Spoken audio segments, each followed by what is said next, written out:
하나님 말씀 보겠습니다. 하나님 말씀은 창세기 47장, 구약성경 창세기 47장 7절부터 12절까지의 말씀입니다.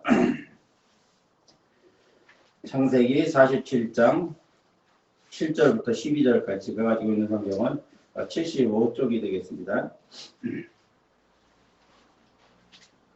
창세기 47장 7절부터 12절까지 우리 찾았으면 같은 목소리로 함께 봉독하겠습니다.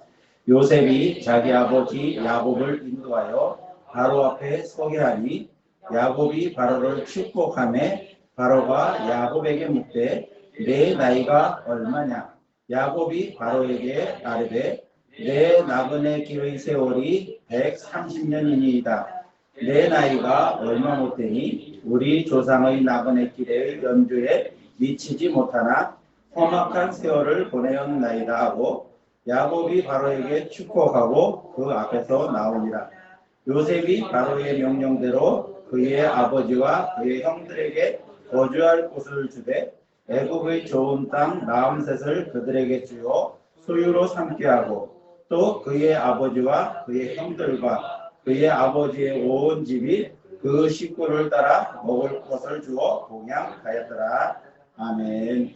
원래는 앞에 이 아크릴판으로다가 좀 설치하는 거를 제가 주문을 했었는데 어저께 금요일 날 저녁 때 찾아왔어야 되는데 시간 관계로 찾아오지를 못했습니다. 그래서 마스크를 쓰고 해야 된다고 해서 오늘 마스크를 썼는데 좀 불편한 부분들이 있습니다. 어쨌든 여러분들이 잘 안 들리시더라도 발음을 정확하게 듣기 힘드시더라도 이해하시면서 말씀을 집중해서 잘 들으시기를 바랍니다. 우리 옆 사람과 먼저 인사하겠습니다. 하나님이 당신을 축복하십니다. 이렇게 인사를 나누시기 바랍니다.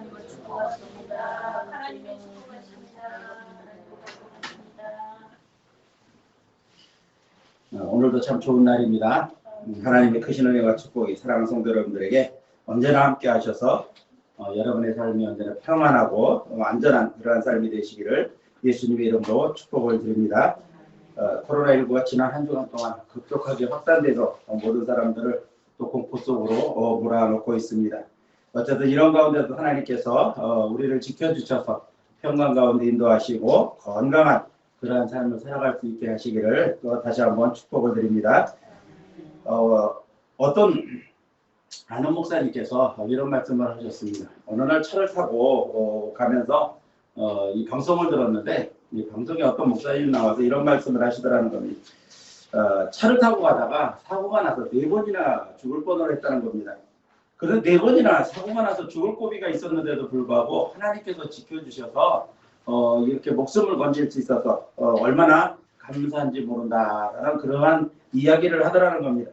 그런데 이 목사님께서 운전을 하면서 그 목사님의 간증을 들으면서 갑자기 이런 생각이 나더라는 겁니다. 이 목사님은 4번이나 사고를 당해서 죽을 고비에서 하나님께서 건져주셔서 감사하고 있는데 나는 아무런 사고나 위험도 없이 이렇게 안전하게 운전하고 있는 것에 대해서 왜 감사를 할 생각을 못했지? 이런 생각을 했다는 겁니다. 자신의 삶이 너무나도 평안하고 안전하기 때문에 그것에 대해서 마땅히 감사해야 된다고 하는 생각을 하지 못했다는 겁니다. 사람들은 죽을 고비를 맞고 또 정말 위험한 상황을 만나야만 그곳에서 하나님께서 건져주시는 것에 대해서 감사하지 우리가 살아가면서 일상생활이 편안한 것에 대해서는 큰 감사를 느끼지 못한다는 겁니다. 오히려 우리가 일상생활이 너무 편안해서 이 편안함 때문에 마땅히 하나님 앞에 감사해야 할 그 부분들을 잊어버리고 있다는 겁니다. 그 은혜를 깨닫지 못하고 있다는 겁니다. 오히려 아무 일대로 일어나지 않고 우리가 편안하게 살 수 있다는 것이 하나님 앞에 더 감사해야 될 일인데 그 감사를 깨닫지 못한다는 겁니다. 언젠가 제가 말씀드린 기억이 있습니다만은 우리 예은교회 예담 복지관 10주년 그때 이 기념 예배를 드릴 때 장애우들이 나와서 특수홍하는 것에 많은 감동을 받았다고 말씀을 드린 적이 있습니다. 그 노래가 뭐냐면 이 추가열이라고 하는 가수가 부른 행복해요라고 하는 그러한 곡입니다. 그런데 그 노래의 가사를 잠깐 소개해드리면 이렇습니다. 숨을 쉴 수 있어서 바라볼 수 있어서 만질 수가 있어서 정말 행복해요. 말할 수도 있어서 들을 수도 있어서 사랑할 수 있어서 정말 행복해요. 이 중에 하나라도 내게 있다면 그것은 살아있다는 사실이죠. 행복한 거죠. 살아있어 행복해. 네가 있어 행복해. 정말 행복해. 죽은 이의 그토록 바라던 소원은 숨쉬는 오늘이 바라던 내일이죠. 살아있어 행복해. 네가 있어 행복해. 정말 행복해요. 이런 노래입니다.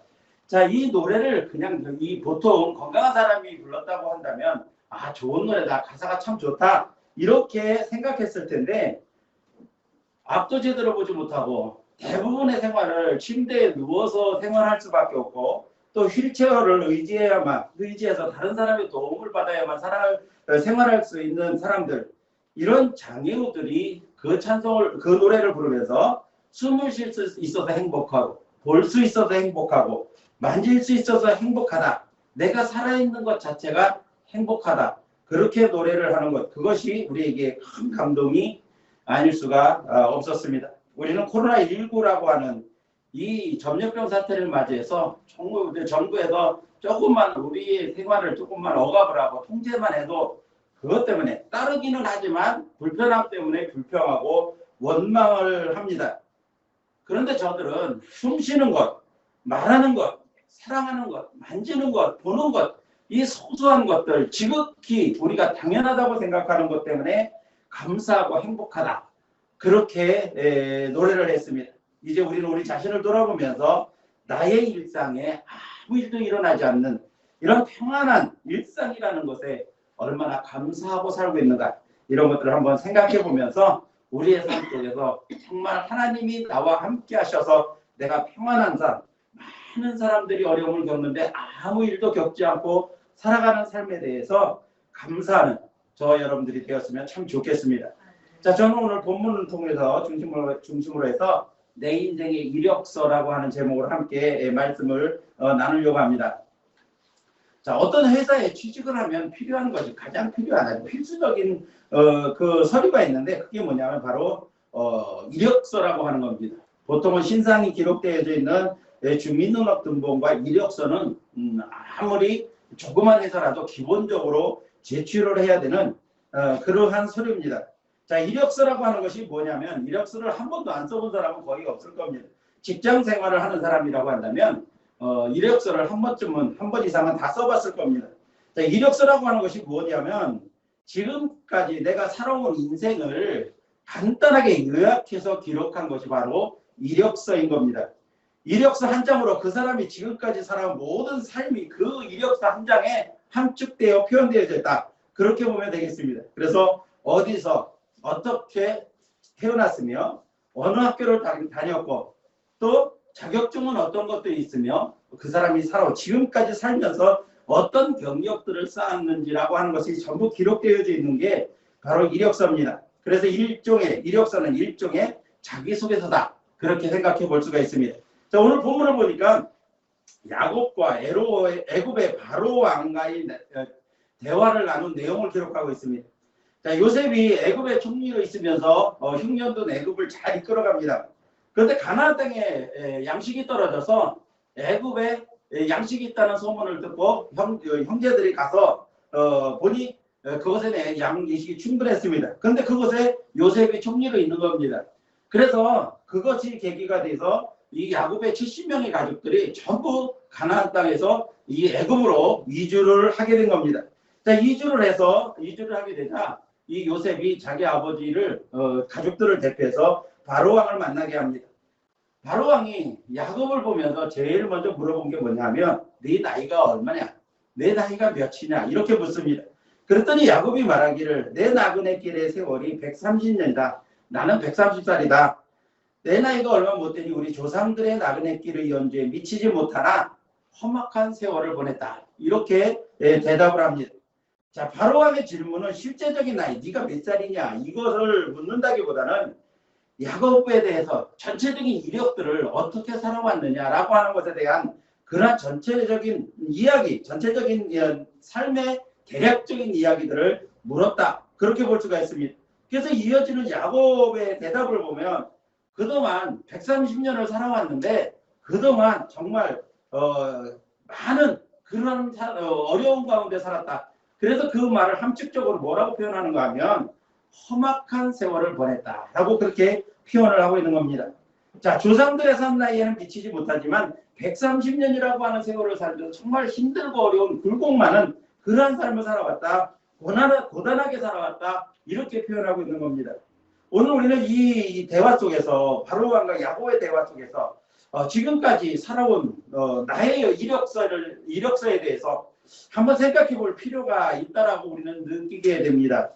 빠른 세상의 변화 속에 맞춰 살다 보니 우리에게 주어진 각자의 인생을 깊이 생각해 볼 겨를도 없이 분주하게 살면서 내 자신이 살아온 길 한번 제대로 되돌아보지 못하고 오늘까지 살아온 우리들의 모습이 아닌가 한번 생각해 볼 필요가 있다는 겁니다.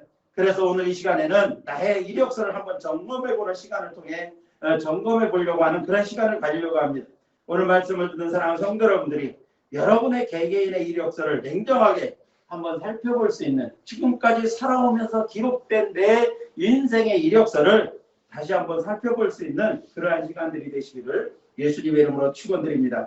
자, 그러면 우리가 살펴보아야 할 우리의 이력서, 내가 살아온 내 삶의 이력서는 어떤 내용들일까? 첫 번째로는 이미 써버린 과거의 이력서들을 한번 살펴봐야 합니다. 야곱과 바로왕 두 사람의 대화 속에는 지금까지 어떻게 살아왔는지 과거의 이력을 묻는 내용과 그 질문에 대한 대답의 내용들이 들어있습니다.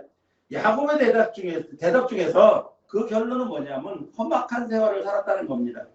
130년을 살았는데 우리 조상들 즉 아브라함이나 이삭의 나이에는 크게 못 미치지만 어쨌든 자신이 살아온 130년의 세월은 결코 편안한 삶이 아니라 험악한 세월을 살아왔다. 그렇게 보여주고 있습니다. 이 말 속에서 야곱의 생애가 어떤 삶을 살았는지 우리는 함축되어져 있는 그러한 의미로 볼 수가 있습니다.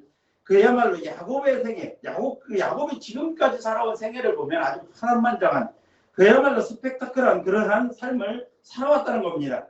태어날 때부터 쌍둥이로 태어났는데 엄마 뱃속에 있을 때부터 형이 될 것이냐 아우가 될 것이냐 때문에 엄마 뱃속에서부터 싸우기를 시작합니다.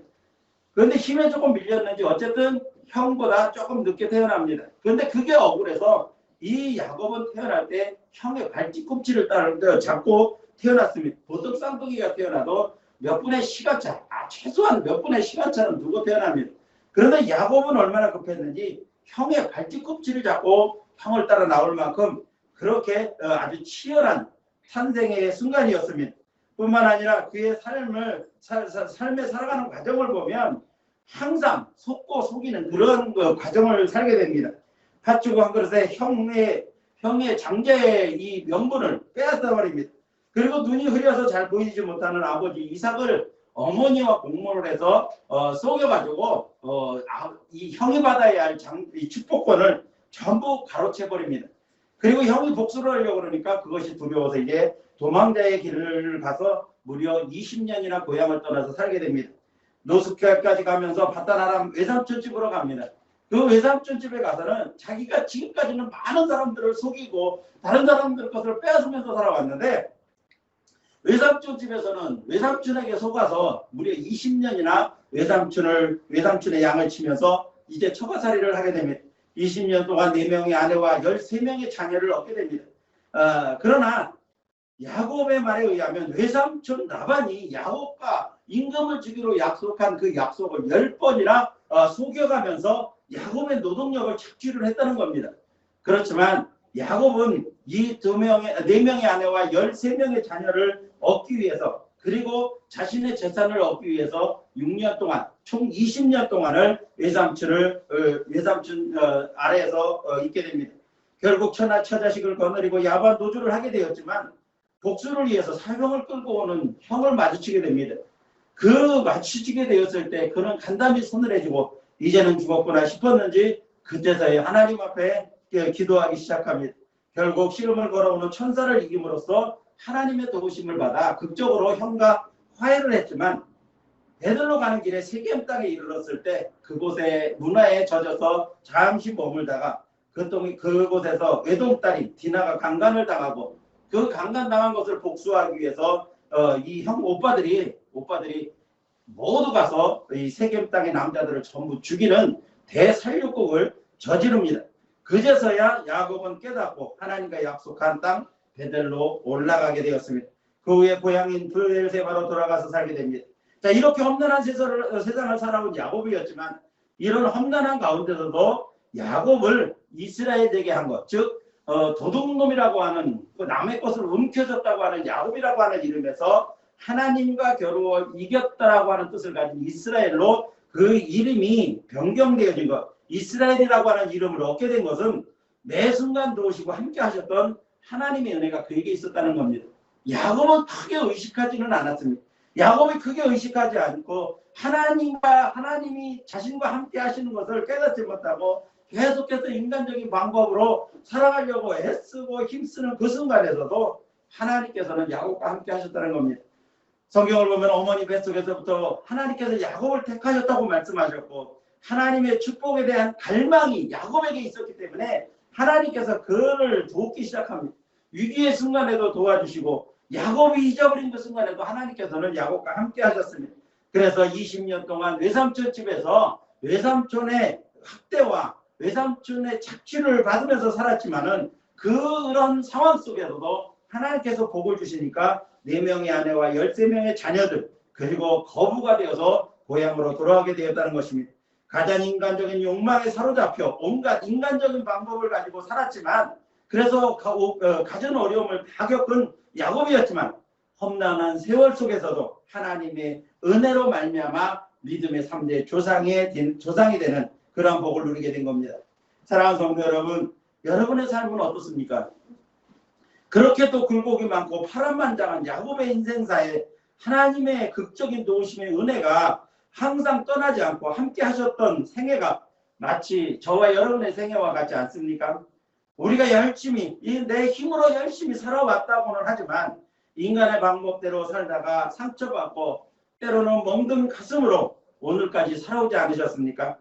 올 한 해만 보아도 그렇습니다. 뭐 하나 내 마음대로 되는 일 없고 열심히 살아온 것 같은데도 늘 힘들고 어려움에서 벗어나지 못한 채 야곱의 생애처럼 정말 험악한 그러한 생활이 지금까지 계속되고 있지는 않습니까?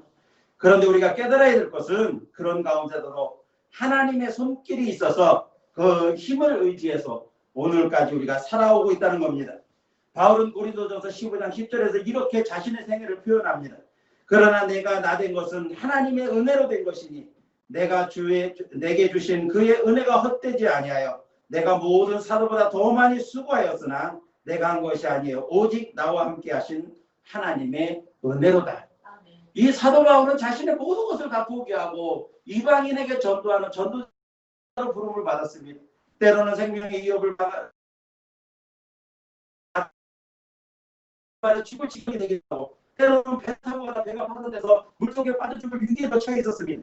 그런 가운데서도 사도 바울이 복음을 전하면서 고백하는 것은 뭐냐면 지금 내가 나 된 것은 내가 한 것이 아니라 하나님의 은혜로 된 것이다.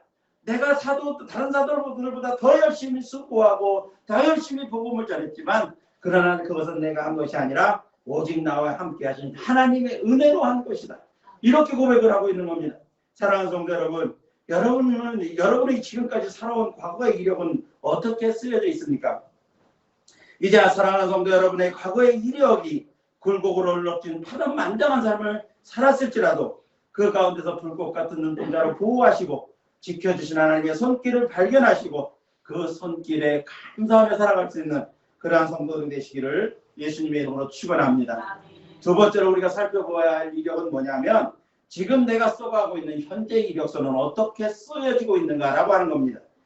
자, 바로의 질문과 야곱의 대답 속에 담긴 이 다른 의미를 우리가 생각해 보면 그것은 현재 네 상황이 어떻느냐 그것을 묻는 그런 의미도 있다는 겁니다.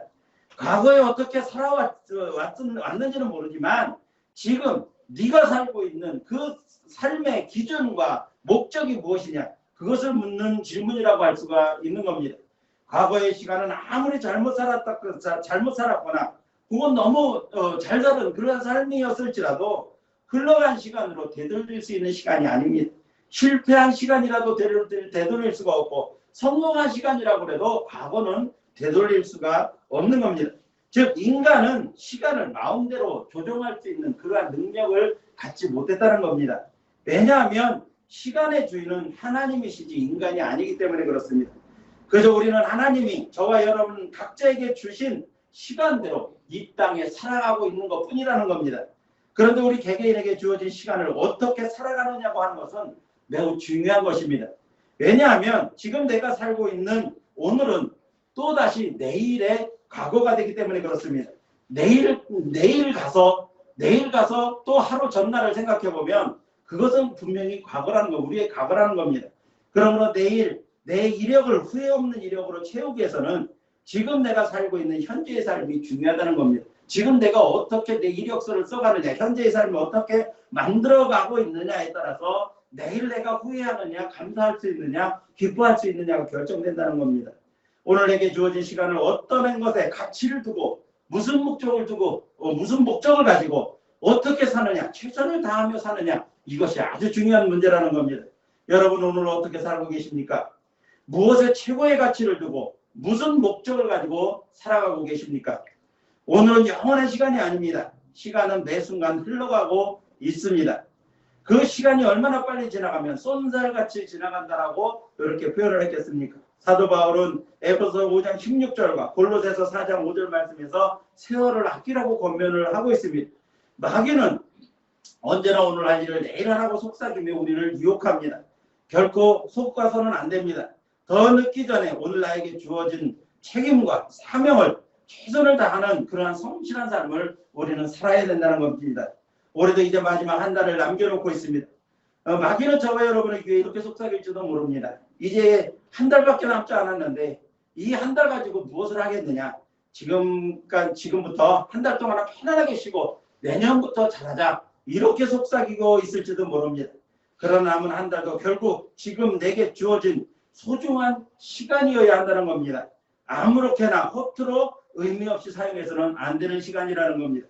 이제 사랑하는 성도 여러분들이 오늘 내게 주어진 시간에 주님께서 기뻐하신 일에 최선의 가치를 두고 최선을 다하는 그런 성실한 삶을 통해서 현재 내가 써내려가고 있는 현재의 이력서가 아름답게 기록되어져 가는 그러한 성도 여러분들의 삶이 되기를 예수님의 이름으로 축원합니다. 마지막 세 번째로 우리가 생각해 보아야 할 이력서는 뭐냐면 앞으로 써봐야 할 미래의 이력서입니다. 자, 바로가 묻는 질문에서 내 나이가 얼마냐라는 이 질문은 시간은 영원하지 않다라고 하는 그런 의미가 있습니다. 왜냐하면 하나님은 시간을 만드신 분이시기는 하지만 하나님께는 시간이 필요 없습니다. 왜냐하면 하나님은 영원전부터 영원까지 계신 분이기 때문에 시간이라고 하는 것은 사람에게만 적용되는 거지 하나님께 적용되는 것은 아니라는 겁니다. 자, 우리는 나이를 먹습니다. 태어나면서부터 나이를 먹기 시작하는데 나이를 먹는다라고 하는 것은 뭐냐? 무슨 의미냐면 시간의 지배를 받고 있다라고 하는 것을 의미하는 겁니다. 그래서 결국 나는 원하든 원하지 않든 간에 흐르는 시간의 흐름 속에 서 있다는 겁니다. 흐르는 시간 위에 우리는 서 있을 수밖에 없다는 겁니다. 어느 날 부활이 없다고 주장하던 이 사두개인들이 예수님을 찾아와서 예수님을 올무에 걸리게 하려고 아주 애매한 질문을 합니다. 자, 율법에 보면은 히브리인들의 율법에 보면은 형이 장가를 들었는데 자식이 없이 죽으면 동생이 형수에게 장가를 들어서 형의 대를 이어주어야만 하는 그러한 법이 있습니다. 그런데 이 사두개인들은 사실은 천사도 믿지 않고 부활도 믿지를 않습니다. 그런데 그런 그들이 예수님께 이런 질문을 합니다. 한 가정에 7형제가 있는데 맏형이 장가를 들었습니다. 자, 장가를 들었는데 이 맏형이 자식을 낳지 못하고 죽은 겁니다. 그랬더니 둘째가 형의 대를 이어주려고 형수에게 장가를 들었습니다. 그런데 둘째도 아이를 낳지 못하고 죽었습니다. 그렇게 셋째도 넷째도 이제 막내 7째까지 전부 형수에게 장가 들었지만 아무도 자녀를 낳지 못하고 죽고 말았습니다. 형수도 결국은 죽고 말았습니다. 자, 그렇다면 하늘나라에 가면 이 7형제가 다 한 여자한테 장가를 들었었는데 그러면 하늘나라에서는 이 여자는 누구의 아내가 되겠느냐라고 묻는 겁니다. 예수님께서는 그들의 어리석은 질문을 책망하시면서 이렇게 말씀하십니다. 하늘나라에서는 시집가고 장가가는 거 없다. 말씀하신 뒤에 뭐라고 그랬냐면 하나님은 아브라함의 하나님이요 이삭의 하나님이요 야곱의 하나님이다. 이렇게 말씀하셨습니다. 따라서 죽은 자의 하나님이 아니라 살아있는 사람의 하나님이다 라고 말씀하시는 겁니다. 여기서 아브라함의 하나님, 이삭의 하나님, 야곱의 하나님이라고 하는 이 말씀 뭐냐면 하나님은 시간의 지배를 받으시는 분이 아니라는 것을 말씀하는 겁니다. 인간 수명에는 한계가 있습니다. 모세는 시편 90편 10절에서 뭐라고 말씀하냐면 우리의 연수가 70이고 강건해도 80이다.